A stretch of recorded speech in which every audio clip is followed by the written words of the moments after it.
Assalamualaikum warahmatullahi wabarakatuh.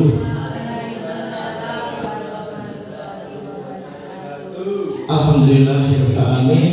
Pada pagi hari ini, sebelumnya perkenalkan saya Kuku Pramono, calon guru penggerak angkatan 10 Kabupaten Blitar, mau menyampaikan diseminasi dengan pemahaman dan pengalaman budaya positif. Terima kasih saya ucapkan kepada Ibu Kepala Sekolah, Ibu Siti Mahmuda, dan juga rekan-rekan guru dari PTSD Negeri Sumberjaya 1 yang sudah ikhlas meluangkan waktunya pada pagi hari ini dengan semangat dan sehat. Dan yang kedua, saya juga mengucapkan banyak terima kasih karena pada pagi hari ini kita dapat berkumpul tanpa ada beban suatu apapun bagi Bapak Ibu.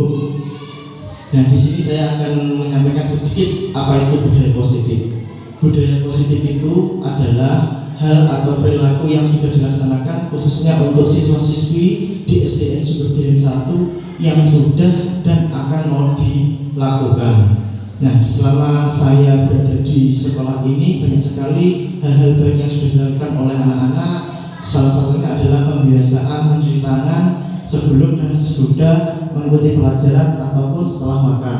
Itu sudah luar biasa sekali khususnya untuk guru kelas bawah, kelas 1, 2, dan 3. Dan yang kedua yaitu dari Bapak guru agama sudah melaksanakan pembiasaan yang merutinkan setiap pagi selalu mengajak anak untuk berdoa dan juga membaca ayat suci Al-Quran yang mana akan menambah anak-anak lebih lagi dalam kegiatan religiusnya.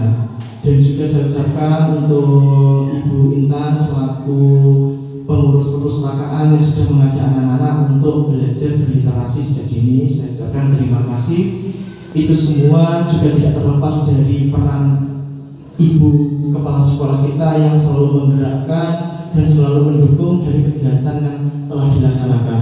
Harapannya pada kegiatan budaya positif ini tidak berhenti dari sini saja, tetap terus akan terlaksana. Konsep dari inti budaya positif itu apa saja? Ini saya merangkumnya pada pendidikan penggerak ini 8 poin. Yang pertama ada perubahan paradigma belajar, yang kedua nilai-nilai kebajikan, yang ketiga motivasi perilaku manusia, yang keempat keyakinan kelas, yang kelima disiplin positif, dan yang keenam kebutuhan dasar manusia, yang ketujuh posisi kontrol guru, dan yang terakhir segitiga reduksi. Dari ke-8 ini Bapak Ibu yang sering saya laksanakan atau sering saya berikan adalah yaitu dalam menerapkan nilai-nilai kebajikan dan juga segitiga restitusi. Nanti saya akan menjelaskan satu persatu dari poin-poin inti budaya positif ini, tetapi saya menjelaskan sekali lagi setidaknya dari ke-8 inti budaya positif ini kita harus bisa mengambil salah satunya minimal. Tetapi kalau bisa diambil semuanya tidak apa-apa. Terkait dengan satu keyakinan kelas, ini tentunya kemarin saya sudah melihat di kelas-kelas Bapak Ibu terutama kelas 1 dan kelas 3 ini sudah menempelkan keyakinan kelas, yang mana keyakinan kelas itu sudah baik sekali karena apa? Anak-anak ketika mulai pembelajaran itu sudah dianjurkan untuk menyikapi keyakinan kelas yang telah dibuat dan harus ditepati. Nah, yang kedua yaitu ada juga peran posisi kontrol. Peran posisi kontrol ini maksudnya yaitu Bapak Ibu guru bisa memantau anak-anak sejauh mana anak-anak itu belajar, bermain, dan berkelompok. Seperti itu. Pembelajaran dengan paradigma baru maksudnya pembelajaran paradigma baru ini merupakan pembelajaran yang berorientasi pada penguatan kompetensi dan pengembangan karakter yang sesuai dengan dimensi profil pelajar Pancasila. Nah, kemarin dari kelas 1, 2, 4, dan 5 kita sudah melaksanakan Merdeka Belajar ya Bapak Ibu. Nah, di sini poin dari profil pelajar Pancasila adalah merubah paradigma yang semula anak-anak itu hanya diam di kelas, tetapi juga ikut berkreasi melaksanakan proyek. Proyek apa saja? Proyeknya sudah ditentukan dan juga dirapatkan oleh Ibu Kepala Sekolah dan juga Bapak Ibu guru sesuai dengan kelasnya yang melaksanakan Merdeka Belajar. Nah, di sini ini adalah poin penting terkait dengan miskonsepsi tentang teori kontrol.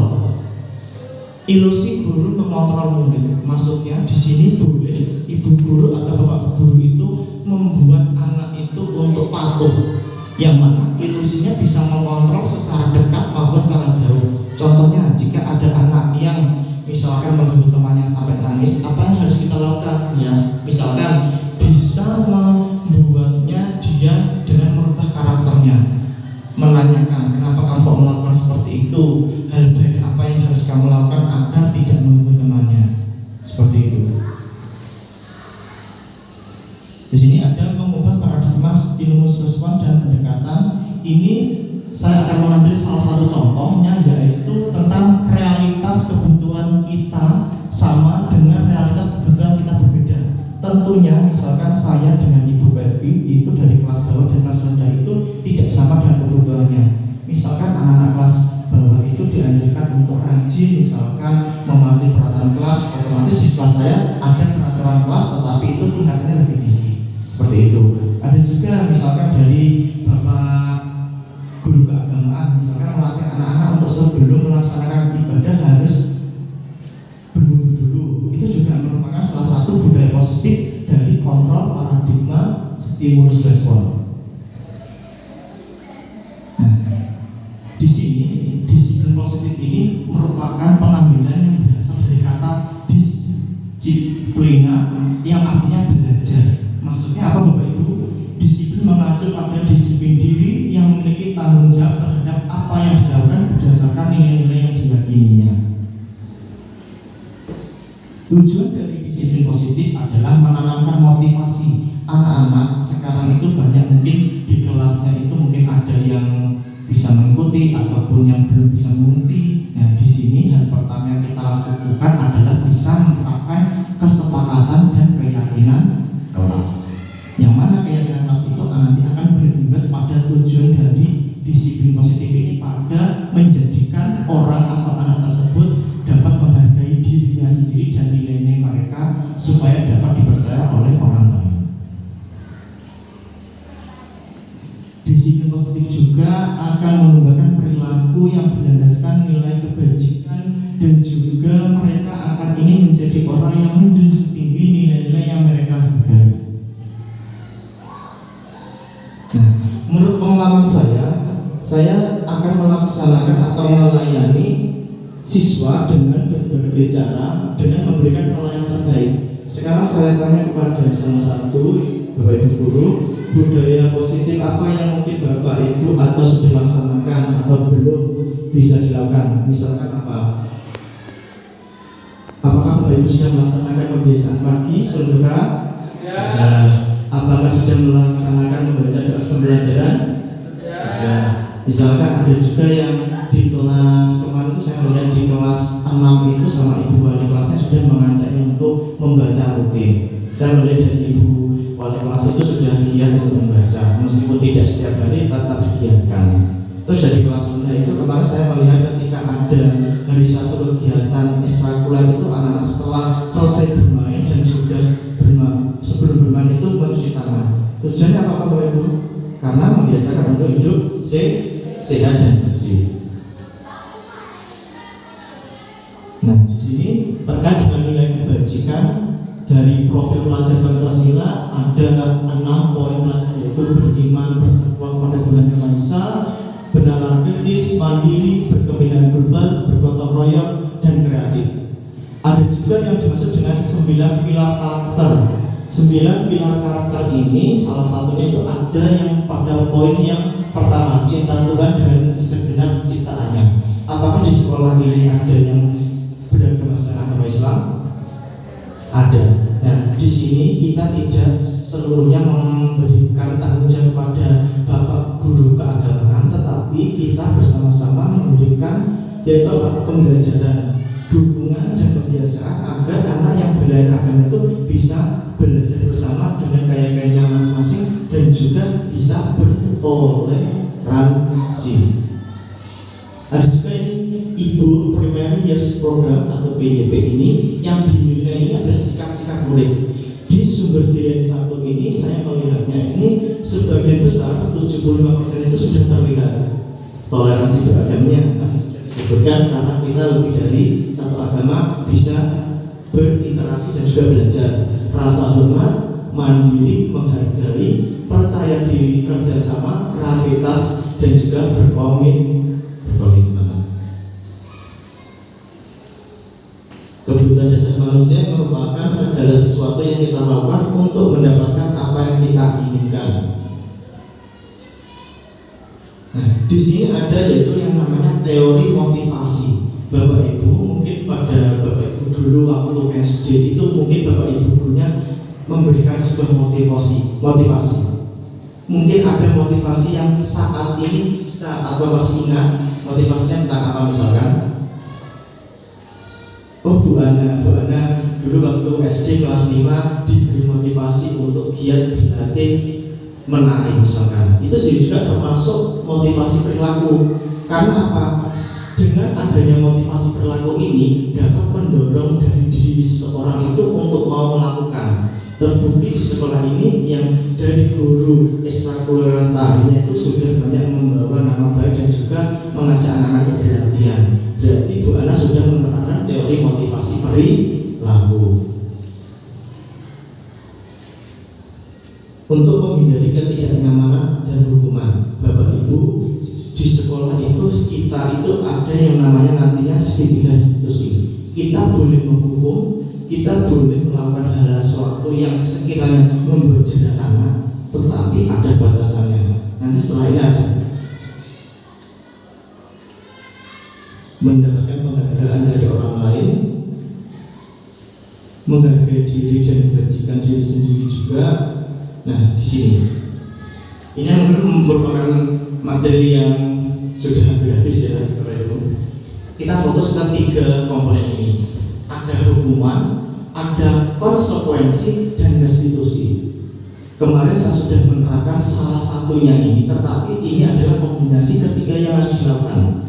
Misal, jika ada anak yang terlambat, hal yang boleh dilakukan dari ketiganya kira-kira apa itu?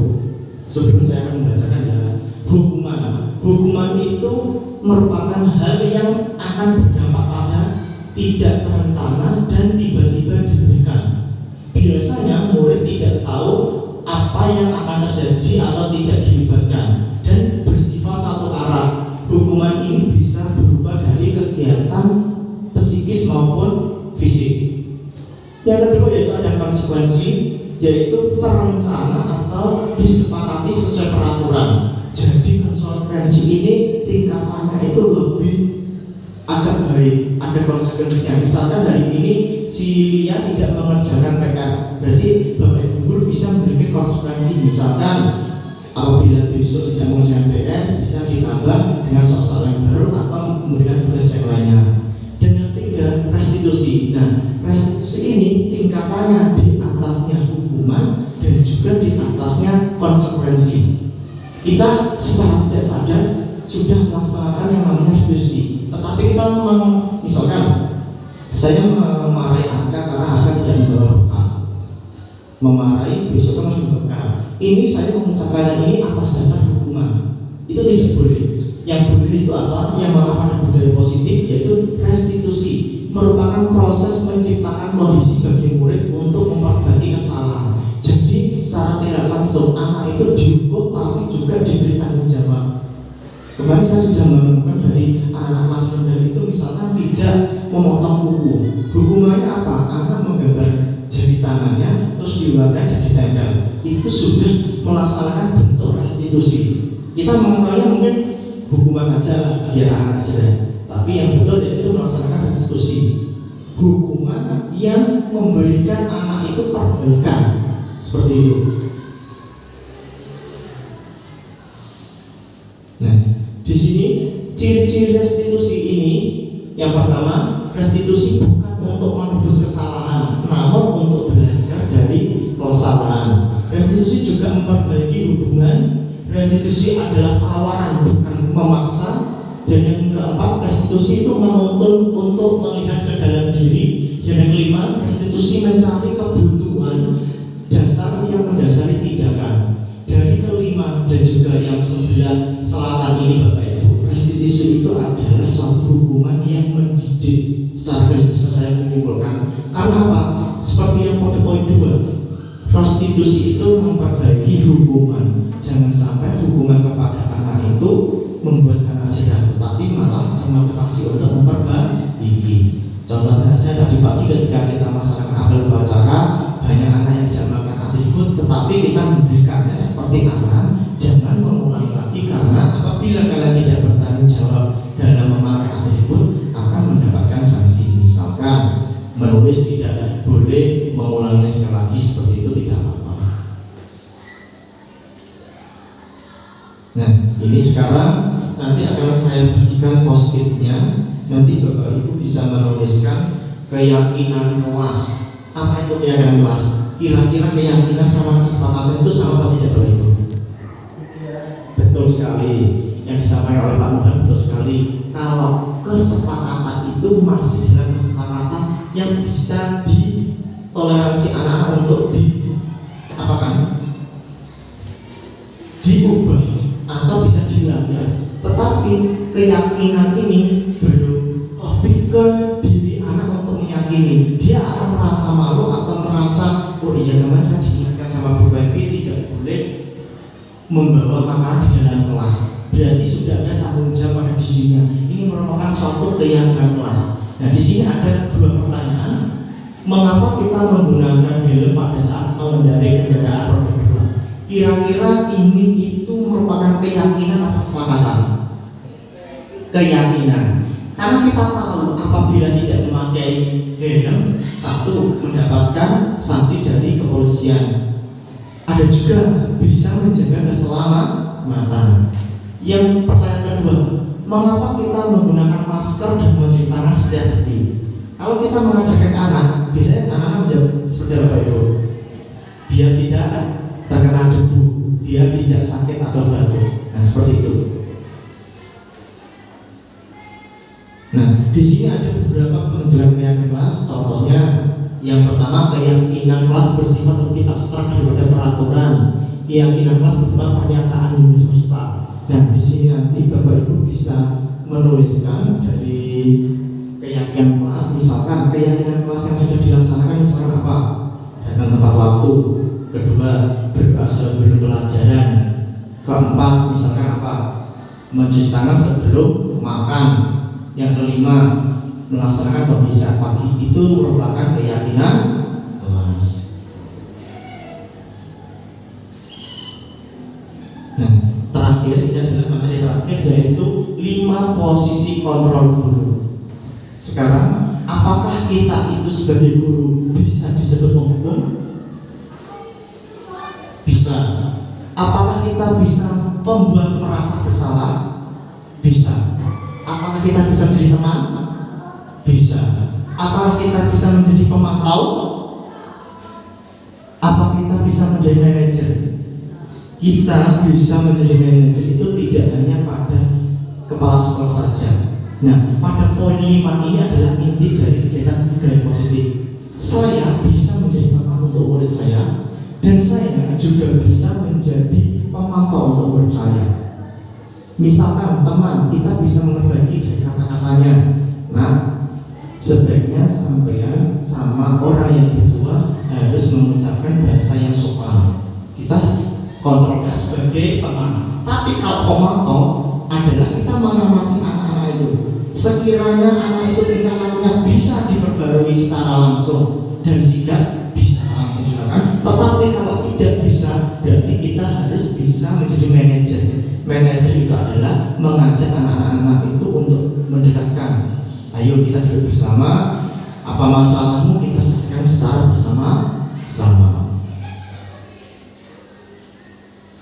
Nah, ini saya contohkan satu saja. Ada kasus siswa tidak memakai atribut lengkap saat upacara bendera. Di sini ada poin kontrol, penghukum, dan pembuat merasa bersalah. Pada kata-kata yang seperti apa kita sebagai penghukum? Seperti ini: hormat pada bendera selama 1 jam. Apakah Bapak Ibu melaksanakan ini atau bagaimana anak? Tidak. Yang kedua, kita posisi kontrolnya membuat merasa bersalah. Kalimatnya seperti apa? Beberapa kali ibu atau bapak harus memberitahu kamu selalu saja mengecewakan ibu atau bapak.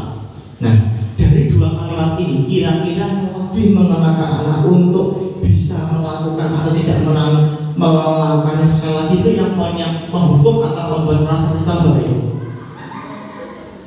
Pembuat merasa bersalah. Ini saya ambilkan contoh salah satu kasus. Semoga ini bisa menjadi gambaran kita melaksanakan kegiatan budaya positif di lingkungan sekolah kita. Nah, sekarang saya akan berikan post-it-nya, nanti Bapak Ibu guru atau teman bisa menuliskannya di sini. Ya. Nah, sekarang kita bersama-sama menuliskan keyakinan kelas budaya positif yang dapat dilakukan. Ini saya berikan post-it untuk dituliskan ke depan, yaitu menurut Bapak Ibu semuanya hal positif apa yang sudah dilakukan ataupun mau dilakukan ke depan.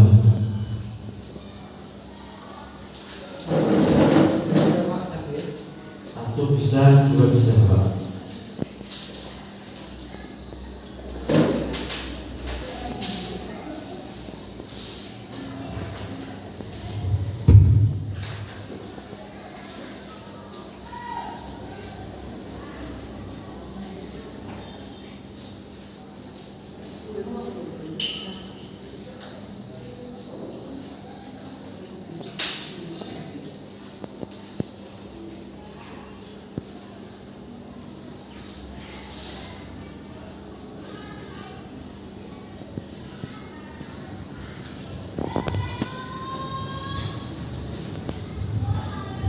Mungkin yang sudah bisa ditempelkan di depan terkait dengan budaya positif. Semoga ini bisa dapat dilaksanakan dan juga dapat digalakan secara terus menerus agar anak-anak itu bisa membudayakan berbudaya positif tidak hanya di lingkungan sekolah tapi bisa dilaksanakan di lingkungan rumah. Terima kasih Bu Ana dan juga Devi merupakan wali kelas 1 dan 2 yang sudah semangat mendidik anak-anak semuanya juga, dan kelas 3 tentunya saya melihat dari anak kelas 3 itu sudah banyak perubahan meskipun tetap terus ditingkatkan lagi. Tadi Bapak Ibu, monggo Witan dan juga Ibu kepala sekolah menuliskan budaya positif yang bisa ditampilkan.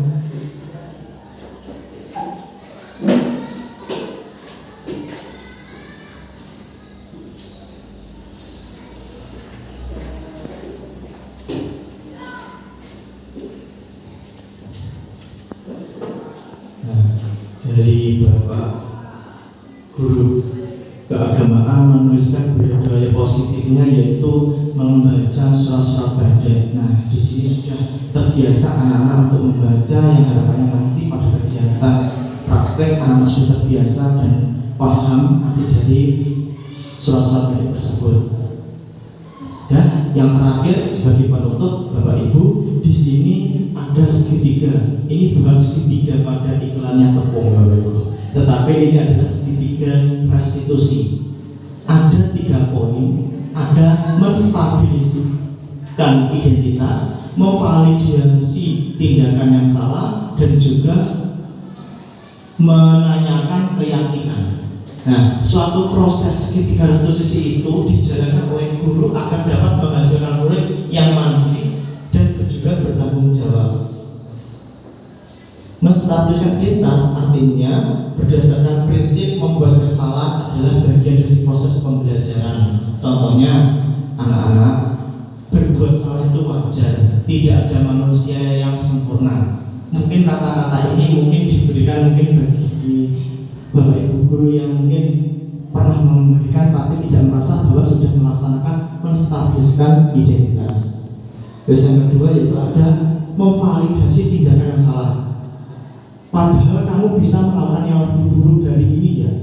Kamu patut bangga karena telah melindungi sesuatu yang penting buatmu. Ketika ada anak-anak yang melakukan kesalahan, jangan langsung kita hukum, tetapi beri kita bimbingan agar apa? Dia bisa mengoreksi kesalahannya dan tidak mengulanginya pada kesalahan berikutnya. Menanyakan keyakinan sudah saya sampaikan tadi tentang dasar termotivasi secara intrinsik. Contohnya, kamu ingin menjadi orang yang seperti apa? Seperti apa gambaran sebuah kelas yang ideal menurutmu, seperti itu. Nah, mungkin dari kegiatan hari ini diseminasi positif dari saya, mungkin ada pertanyaan atau ada pertanyaan, monggo Terima kasih Bapak Ibu untuk kegiatan diseminasi terkait dengan budaya positif ini sudah memberikan masukan dan juga menuliskan hal-hal apa saja yang ada di sekolah kita. Harapannya semoga kita terus dapat melaksanakan budaya positif yang baik untuk UPT SD Negeri Sumber 1. Untuk itu dari saya mungkin ada kurang lebihnya dalam penyampaian diseminasi ini, saya mohon maaf.